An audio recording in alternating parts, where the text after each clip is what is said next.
Unlike other aircraft gun sights of World War II that helped pilots and gunners aim their weapons, the gun sights of the B-29's remote control turret system were really just the human interfaces to a sophisticated system of remote controlled gun turrets driven by complex fire control computers.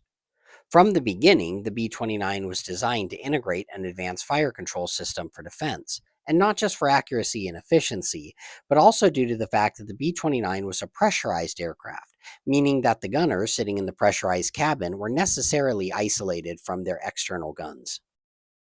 The General Electric Remote Control Turret System, or RCT, for the B-29 consisted of 5 gun turrets: an upper forward, upper rear, lower forward, lower rear, and tail gun.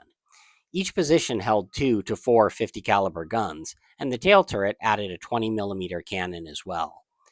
These 5 turrets were remotely controlled by gunners in the 5 sighting stations: nose, upper ring, left and right blisters, and the tail.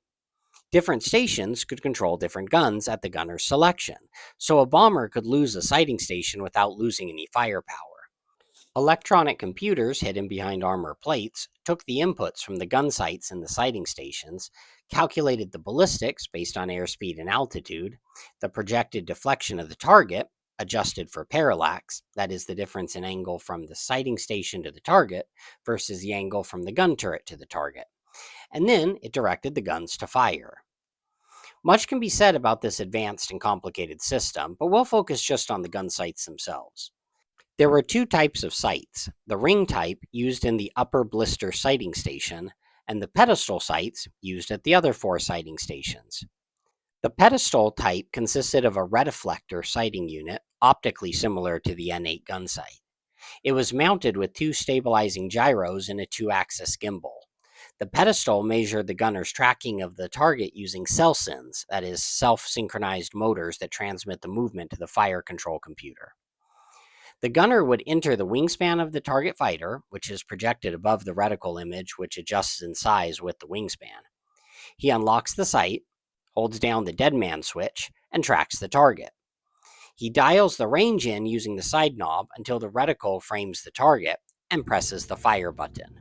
The computers and the turrets do all of the rest. Of course, there were limits to the system, and if the sighting angle exceeded system limits, a warning light in the gun sight would illuminate to let the gunner know.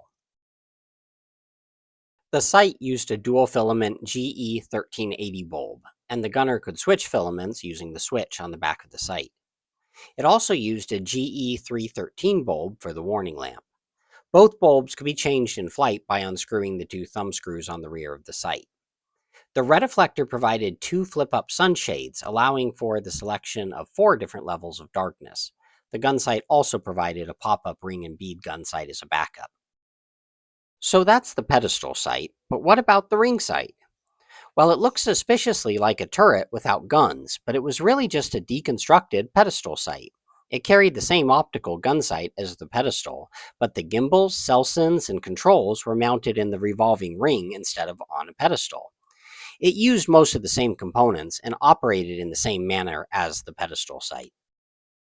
The B-29 RCT gave the bomber the ability to accurately down fighters at long range.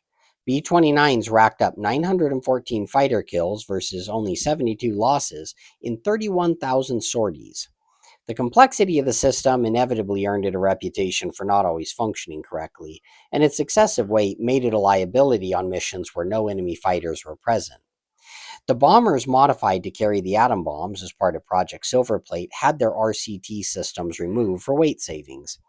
It's interesting to note that the RCT system, so important to the design and defense of the B-29, was not present on the most famous Super Fortress missions, the atomic bombings of Hiroshima and Nagasaki. Some of the resources referenced in this video can be seen here.